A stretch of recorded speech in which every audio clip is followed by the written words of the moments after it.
오늘 우리에게 주시는 하나님 말씀, 신약성경 로마서 12장 1절 한 절 말씀입니다.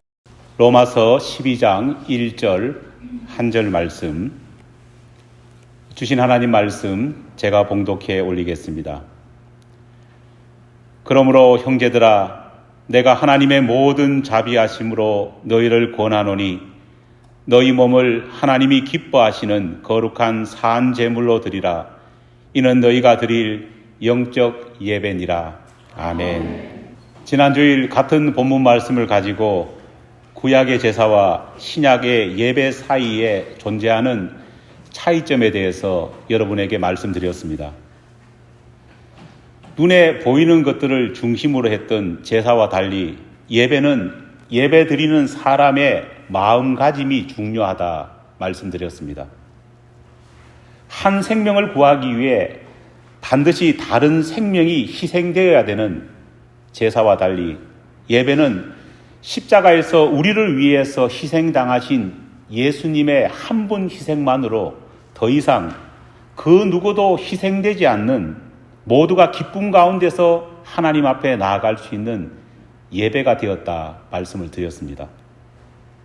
제사가 집례하는 제사장과 그 모습을 수동적으로 바라보는 회중들의 그러한 모습으로 구성되었던과 달리 예배는 집례하는 목사도 모든 성도들도 함께 어우러져서 만들어가는 온전한 하나됨의 자리이다. 그렇게 설명을 드렸습니다.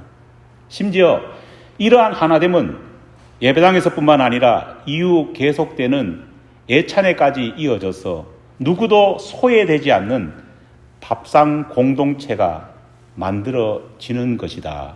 그렇게 설명드렸습니다.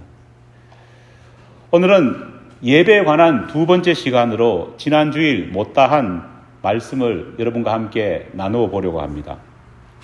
먼저 본문 말씀을 제가 다시 한 번 더 읽겠습니다. 그러므로 형제들아, 내가 하나님의 모든 자비하심으로 너희를 권하노니 너희 몸을 하나님이 기뻐하시는 거룩한 산 제물로 드리라. 이는 너희가 드릴 영적 예배니라. 믿습니까? 본문 말씀을 읽으면서 이해하는데 어려움을 느끼시는 분은 아마 거의 없을 겁니다.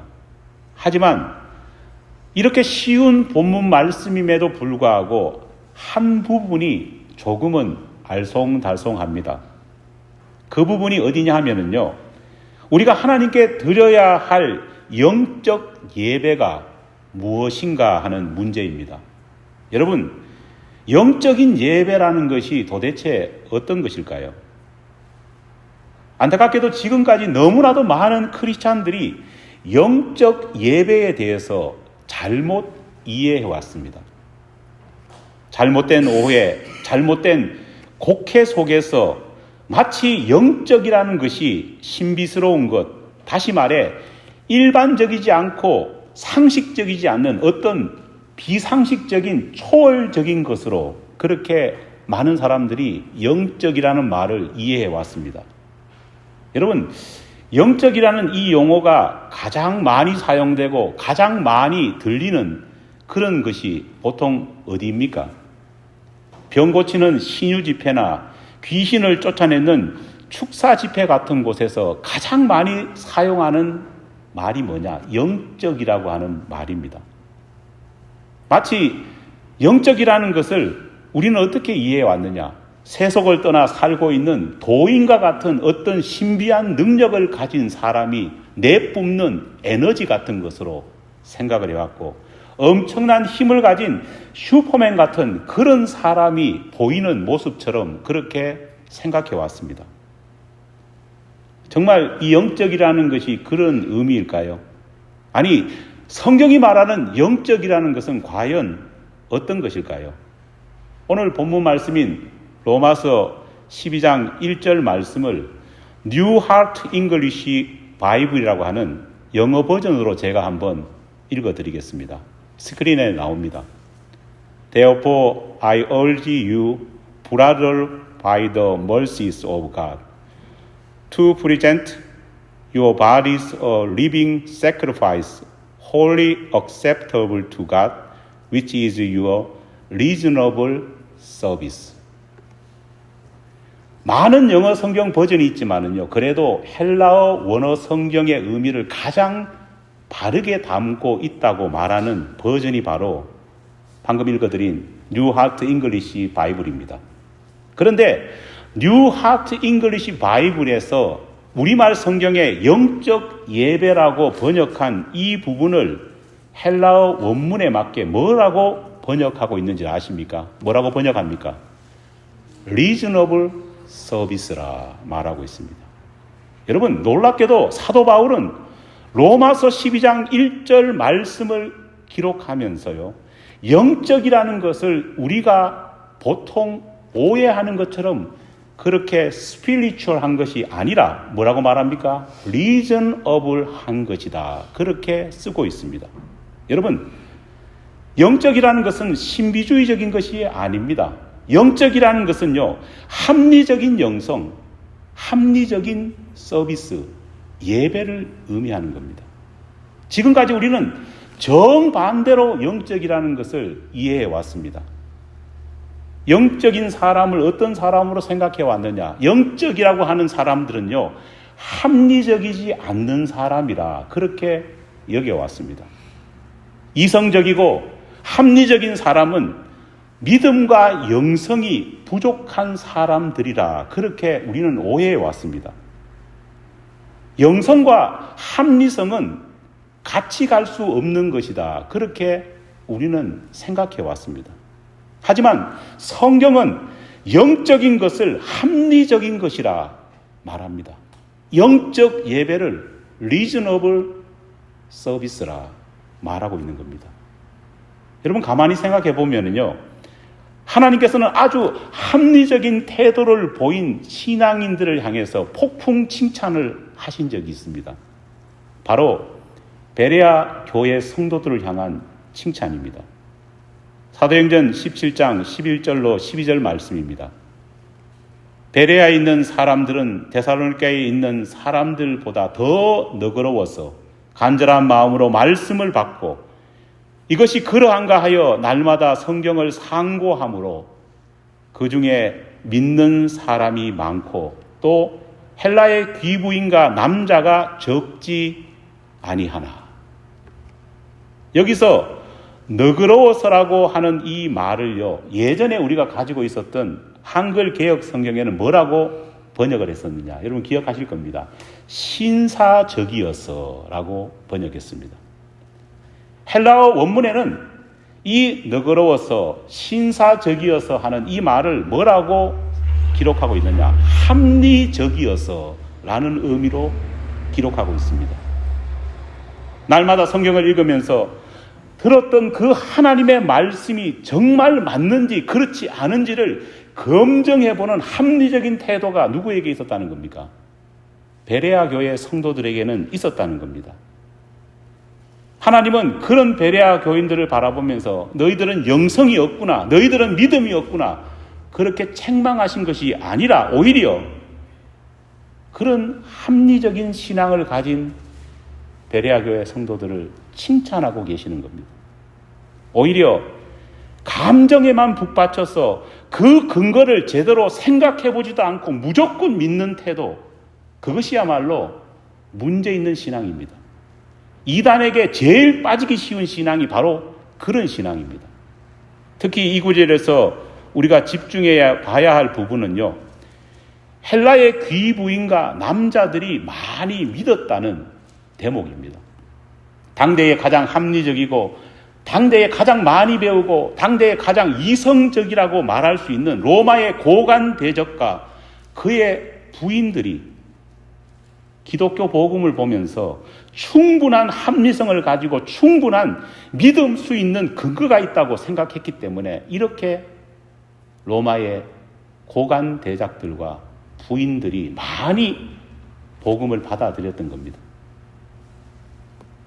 요즘 한국 교계는 데이비드 차라는 자칭 선교사 때문에 너무 시끄럽습니다. 차형규라는 본명을 가진 이 사람은 코로나 기간 동안 유튜브를 통해서 다양한 컨텐츠를 올려서 정말 일약 스타가 된 사람입니다. 그는 하나님 나라 군대 선교회, 영어 약자로 캄 선교회를 만들어서 신사도 운동을 주도했던 인물로서 한국의 대형 교단들로부터 조심해야 될 인물이라 그렇게 경고 아래 있는 사람입니다. 특히 이분은 2010년도에 마지막 신호라는 책을 발표해서 큰 인기를 끌었습니다. 이 책을 보면은요, 재미있습니다. 저도 읽어봤거든요. 일루미나이트나 템플 기사단 같은 세상 사람들이 입에 오르내는 다양한 음모론을 이 책에 가득 담고 있습니다. 마치 그 음모론의 뒷배경에 성경 속에 숨겨졌던 비밀이 숨겨져 있는 양 그렇게 주장을 합니다. 이런저런 유사 과학들을 가져와서 놀라운 성경 해석이라고 자기 의견을 덧붙여서 크리스찬들의 호기심을 자극합니다. 문제는 이분은 제대로 신학 공부를 한 적이 없는 인물입니다. 그래서 목사라는 타이틀을 사용하지 않고 뭐라고 말합니까? 선교사라고 하는 타이틀을 사용합니다. 그러면서도 그는 선교의 최전선에 나가서 희생하기보다는 전도하기보다는요, 한국에 앉아서 유튜브를 만들고 강연을 하는 그 속에서 극단적인 신비주의나 신사도 운동을 퍼뜨리는 일만 하고 있습니다. 여러분, 신사도 운동은요, 많은 비성경적인 내용들을 담고 있습니다. 그런데 신사도 운동이 가장 문제가 되는 이유가 뭐냐? 다른 많은 이단적인 요소도 있지만 가장 핵심적인 것이 성경을 바라보는 시각이 정통교회와 완전히 다르다는 겁니다. 우리 정통교회들은요, 하나님의 말씀, 하나님의 계시의 말씀인 이 성경이 66권으로 종결되었다, 그렇게 믿습니다. 비록 66권의 성경이지만 이 안에 하늘의 모든 보물과 보화들이 완벽하게 담겨 있다, 그렇게 우리는 믿는 겁니다. 그래서 교회사를 보면은요, 성경이 정경으로 확립된 그 해가, 그 종교회의가 그렇게도 중요한 겁니다. 그런데 신사도 운동을 하는 사람들은 뭐라고 말하느냐? 지금도 여전히 66권 외에 또 다른 성경이 쓰여지고 있다고 그렇게 주장을 합니다. 누구를 통해?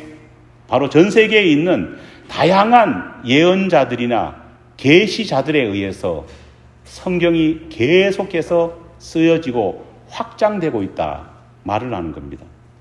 주로 신사도 운동에 가입되어 있는 그 멤버 사람들이 예언을 하거나 기도하거나 때로는 계시하는 그 내용이 성경과 똑같은 무게를 가진 것이라 그렇게 얘기를 하면서 새로운 성경의 예언을 듣기 위해, 새로운 성경의 계시를 듣기 위해 자신들의 집회에 나오거나 자신들의 강연을 들어야 한다, 그렇게 주장을 합니다.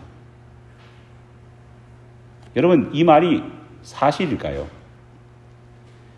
이들의 주장처럼 성경은 소위 지금도 신사도, 새로운 사도들에 의해서 그들이 하는 계시나 예언이나 기도를 통해서 계속해서 성경이 쓰여지고 있는 것일까요?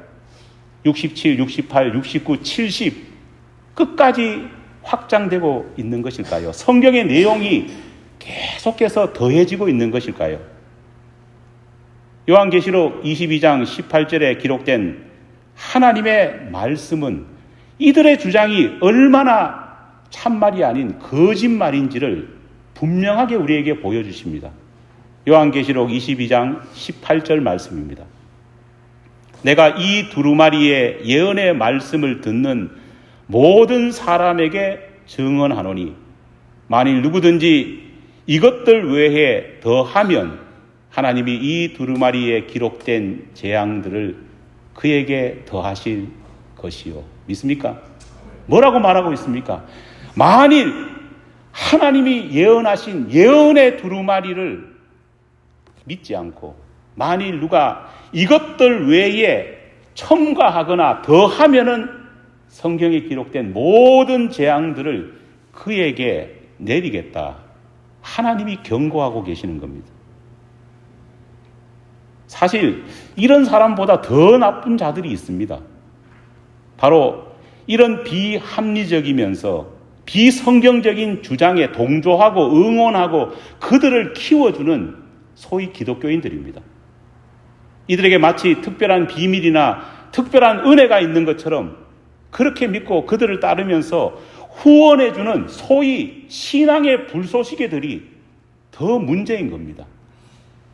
기독교 역사를 보면은요, 이렇게 전혀 합리적이지도 않고 전혀 성경적이지도 않는 주장들을 따라다니면서 후원하며 그들을 격려하는 소위 잘못된 믿음의 불쏘시개들 때문에 기독교가 얼마나 큰 어려움을 겪었는지 모릅니다. 이런 불쏘시개 역할을 하는 기독교 단체가 있다면, 이런 불쏘시개 역할을 하는 기독교 지도자가 있다면요, 회개해야 합니다.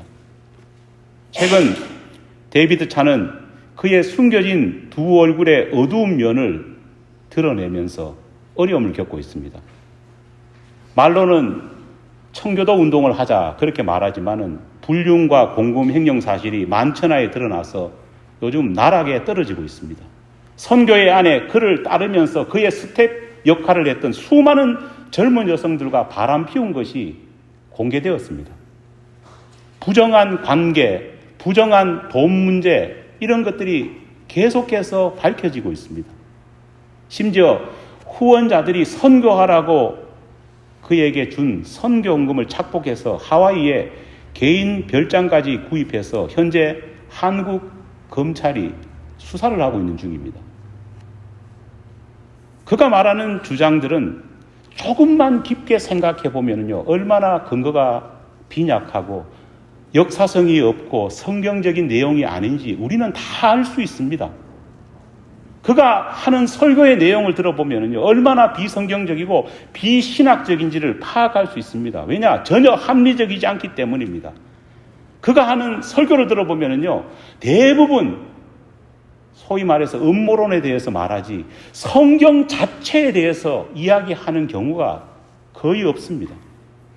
그런데 문제는 이렇게 그의 잘못된 비리와 그의 잘못된 삶이 만천하에 공개되었음에도 불구하고 여전히 지금도 그를 지지하고 그가 모함을 받고 있다고 따르는 사람들이 많이 존재하고 있다는 겁니다. 왜 그럴까요? 영적이라는 것이, 영적 예배라는 것이 무엇인지를 너무 잘못 알아왔기 때문입니다. 지금도 잘못 알고 그렇게 믿고 있기 때문입니다. 다시 말합니다. 오늘 본문 말씀 로마서 12장 1절 말씀에서 사도 바울이 말했던 영적 예배는 신사도 운동가들이 주장하는 예배 시간에 은혜 받았다고 짐승의 소리를 내거나 기쁨을 표현한다고 억지로 웃으면서 마룻바닥을 뒹구는 그런 모습이 아닙니다. 감정을 고취시켜서 쓰러지게 만들거나 미친 듯이 춤을 추게 하는 그런 예배가 영적 예배가 아니라는 겁니다. 고린도후서 14장 19절 말씀입니다. 그러나 교회에서 내가 남을 가르치기 위하여 깨달은 마음으로 5마디 말을 하는 것이 1만 마디 방언으로 말하는 것보다 나으니라. 방언은 좋은 것입니다. 방언은 개인에게 신앙적으로 엄청 유익이 되는 겁니다. 하지만은 아무리 방언이고 아무리 신비한 것이라고 할지라도 남을 가르치기에 충분할 만큼 제대로 성경적으로 깨달은 마음으로 선포하지 않는다면요, 그것은 오히려 더 안 좋은 결과를 만들어낼 수 있다는 겁니다. 우리가 신비하다고 흔히 말하는 방언을 1만 마디 성경을 제대로 깨닫고 남을 가르치는 그 바른 성경에 이해된 말씀 5마디보다 오히려 못하는 겁니다. 요즘 우리 주변에 보면 소위 형식이 완전히 파괴된 예배를 드리는 교회가 너무 많아졌습니다. 아예 형식 자체가 없는 예배를 드리는 그런 교회조차 계속해서 늘어나고 있습니다. 지난 시절 교회들이 무분별하게 열린 예배를 도입한 결과가 수십 년이 지난 다음에 그대로 그 피해가 드러나고 있습니다. 흔히 구도자 예배라고 불렀던 열린 예배는요, 원래 교회에 처음 찾아오는 정말 교회에 한 번도 다녀본 적 없는 사람이 교회의 첫 예배에 참석했을 때 그 느끼는 낯섦의 부담감을 해소시키기 위해서요. 또 교회에 대해서 나쁜 인상이 심어질까 걱정하면서 소위 방문자의 눈높이에 맞춘 예배가 뭐냐? 바로 구도자 예배입니다. 그러다 보니까 첫 번째 온 사람, 초신자들이 불편해하는 예배 내용을요, 다 빼버렸습니다. 제일 먼저 뺏는 것이 뭐냐? 회개의 기도, 참회의 기도를 빼버렸습니다. 왜냐? 주일 아침부터 죄인이라는 말을 들으면 기분 나쁘다는 겁니다. 두 번째로 뭘 뺐느냐? 사도신경 고백을 다 빼버렸습니다. 왜냐? 동정녀 탄생 같은 비합리적인 내용을 담고 있는 그러한 고백서는 처음 교회에 온 사람한테는 마이너스가 된다 생각했기 때문입니다. 부담을 주지 않는다고요. 헌금 순서도 다 빼버렸습니다. 모든 예배 찬양은 전통적인 찬송가는 다 없애버리고 CCM이나 복음성가로 완전히 바꾸어버렸습니다. 심지어 찬양대를 없애버렸습니다. 그리고 그 자리를 뭐가 차지했느냐? 여러분 CCD라는 거 들어보셨습니까? 컨템포러리 크리스찬 댄싱이라고.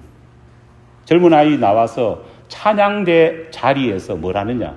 힙합도 추고 여러 가지 컨템포러리라는 춤을 추기 시작했습니다.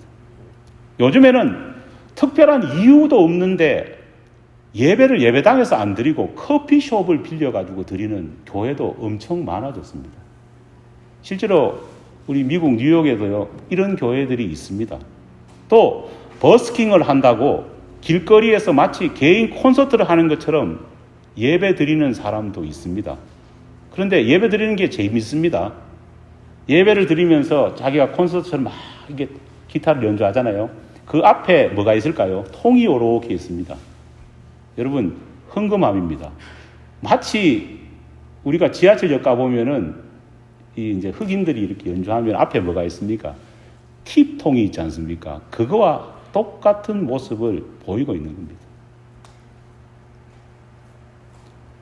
티셔츠 하나 입고 주일 예배를 인도하는 목회자, 탱탑 쪼리를 신고 다리를 꼬고 예배하는 회중들이 너무 흔해졌습니다. 물론 우리 교회처럼 예배당이 에어컨이 없어서 90도, 100도에 육박하는 그 열기 때문에, 날씨 때문에 어쩔 수 없이 자켓을 벗고 예배 드리는 경우도 있습니다. 하지만 쉽게 아무짝에나 예배 드리는 것이 최신 트렌드고 인간이 편하게 예배 드리는 것이 좋은 예배라 생각해서 그렇게 1년 내내 드린다면요, 그것은 분명 문제가 있는 예배입니다. 이렇게 형식이 파괴된 예배가 과연 좋은 예배일까요? 많은 크리스찬들이 오해하고 있는 것이 하나 있습니다. 전통적인 교회는 예배 순서를 보면요, 초대교회 때에 없었던 사족 같은 쓸데없는 순서를 전통교회는 너무 많이 집어넣어 놨다. 그렇게 사람들이 오해를 합니다. 제가 어떤 젊은 목사 설교를 들어보니까요, 초대교회 예배는 너무 자유스러웠는데 오늘날 전통적인 교회 예배는 구태의연한 형식이 너무 많이 들어있다고 비판하는 것을 들은 적이 있습니다. 여러분, 정말 그럴까요? 절대 그렇지 않습니다. 주후 1세기 초대교회 예배에는 뭐가 있었느냐? 분명한 형식이 있었습니다. 친구들과 수다 떨면서 차 마시듯 콘서트 구경하듯이 그렇게 예배 드리는 것이 초대교회의 예배였느냐? 결코 아닙니다. 초대교회 예배는 세례와 성만찬이라고 하는 분명한 형식 속에서 드려졌습니다. 초대교회의 모습들을 기록하고 있는 디다케라고 하는 문서를 보면요, 초대교회 예배에서 해야 할 것과 하지 말아야 할 것이 명확하게 그곳에 써져 있습니다. 형식이 없는 예배, 자유로운 예배가 초대교회 예배가 아니라는 사실을 조금만 공부해보면 알 수 있는 것입니다. 예배는 거룩하신 하나님을 만나고 그분을 경배하러 오는 자리 아닙니까? 예배 장소는 그런 하나님을 만나는 곳입니다. 거룩하신 하나님이 바로 곁에 계시는데 그분을 향해서 우리가 노래하고 그분을 향해서 우리가 기도하고 그분을 향해서 교제하고 그분을 향해서 고백을 하는데 여러분 아무렇게나 예배 드려서 될까요? 진짜 영적인 예배자는 어떤 사람이냐? 합리적인 예배자입니다. 여러분, 우리는 남이 가르쳐 주지 않아도요, 거룩하신 하나님 앞에 올 때에 어떤 복장으로, 어떤 마음으로, 어떤 자세로 와야 되는지를 이미 본능적으로 다 알고 있습니다. 왜냐? 우리 모두는 합리적인 사람이기 때문입니다. 그런데 그것을 역행한다는 것은 너무나 이상한 겁니다. 무조건 형식을 부수어버리는 예배가 트렌디한 예배, 신식 예배가 아닙니다. 우리는 그렇게 무식한 잘못을 저질러서는 안 됩니다. 또 초대교회의 예배 강단은요, 복음만 선포되었습니다. 예수만 선포되었습니다. 복음만이 주인공이고 예수만이 예배의 주인이었습니다. 하지만 요즘 우리가 보는 예배와 설교 강단의 상황을 보면은요, 너무나 가슴 아픕니다.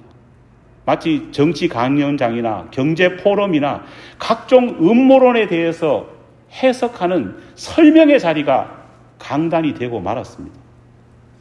설교자 개인이 가지고 있는 사견으로 복음을 이용하거나 교인들도 설교자가 전하는 메시지 가운데 하나님의 메시지를 찾으려 하기보다는 그저 1시간 가장 편하게 예배 드리려 하는 모습밖에 남아있지 않는 겁니다. 사랑하는 여러분, 참된 예배는 예배의 주인공이 누구인지를 바르게 아는 것이 중요합니다. 합리적인 사람이라면, 합리적인 신앙인이라면 예배의 주인공이 누굽니까? 우리 인간이 아니라 하나님인 것입니다. 모두가 성경적이라고 양심의 가책 없이 그렇게 말하지만 잘못된 예배의 근본적인 원인은 뭐냐? 예배의 주인공을 하나님으로 믿지 않고 예배의 주인공을 예배 드리러 오는 우리 인간이라 생각하기 때문에 예배의 아름다운 형식을 파괴하는 것입니다. 악하가 양화를 구축한다는 말을 제가 금요 예배를 통해서 설명드린 적이 있습니다. 이 말에는 배경이 있습니다. 한 로마 황제가 낭비벽이 심했습니다. 그래서 세금 거두는 족족 낭비를 하면서 다 사용했습니다. 하지만은 여러분, 돈은 뭐처럼 씁니까? 물처럼 쓰게 되지 않습니까? 쓰다 보니까요, 세금으로도 자기 낭비벽을 충족시키지 못하는 겁니다. 그래서 어떻게 했느냐? 당시의 화폐는 은화였습니다. 은화라는 것은 뭐냐? 은 100%의 화폐였습니다. 실제로 은화에 들어있는 그 은의 가치와 실제로 돈이 가지고 있는 가치가 동일했습니다. 그런데 쓸 돈이 궁해지니까요, 이 황제가 동전, 화폐에까지 손을 댔습니다. 100%의 순도를 가진 은하의 순도를 살짝 낮추기 시작했습니다. 50%만 은이 들어있고 나머지는 불순물이 섞이는 것으로 했습니다. 걸핏 보면 어떻습니까? 별로 표시가 안 납니다. 나중에는 30%, 마지막에 와서는요, 은화가 은이 5%만 들었고 나머지는 다 다른 금속으로 바뀌게 되었습니다. 결국은 돈에 대한 신뢰, 화폐에 대한 신뢰, 은화에 대한 신뢰성이 떨어지니까요, 로마 시민들이 화폐를 사용하지 않았습니다. 받으려 하지도 않았습니다. 악화 즉 잘못되고 나쁜 돈이 결국은 선한 돈을 다 밀어내어 버리고 너도 나도 다 가짜 돈이 판치는 세상이 되어버렸습니다. 결국은 이 사건으로 인해서 로마 경제는 나락으로 떨어졌다는 것이 역사의 정언입니다. 여러분, 예배도 동일합니다. 악화가 양화를 구축하지 못하게 해야 합니다. 잘못된 예배가 자꾸 예배 가운데에 들어오다 보면은요, 올바른 예배가 설 자리가 없어지는 것입니다. 잘못된 설교와 잘못된 말씀이 자꾸 여러분들의 귀에 들어오고 여러분들의 마음을 충동질하기 시작하면요, 제대로 된 말씀, 제대로 된 복음이 여러분의 심령에 뿌리 내릴 수 없어진다는 사실을 여러분 기억하셔야 합니다. 우리 신앙의 중심, 우리 믿음의 핵심은 예배입니다. 예배 하나만 잘 드려도 여러분들 신앙의 모든 것을 아름답게 만들어갈 수 있습니다. 예배만 바르게 드려도, 예배만 잘 드려도 우리는 어떤 힘든 시대 속에서도 우리의 믿음이 흔들리지 않고 넉넉하게 지켜나갈 수 있는 것입니다. 주님은 말씀하십니다. 하나님은 말씀하십니다. 영적 예배는 어떤 예배라고요? 합리적인 예배라는 사실을 기억하면서 말씀을 잘 열심히 묵상하고 하나님이 우리에게 주시는 상식 아래 바른 신앙생활을 하는 합리적인 저와 여러분이 되기를 간절히 축원합니다.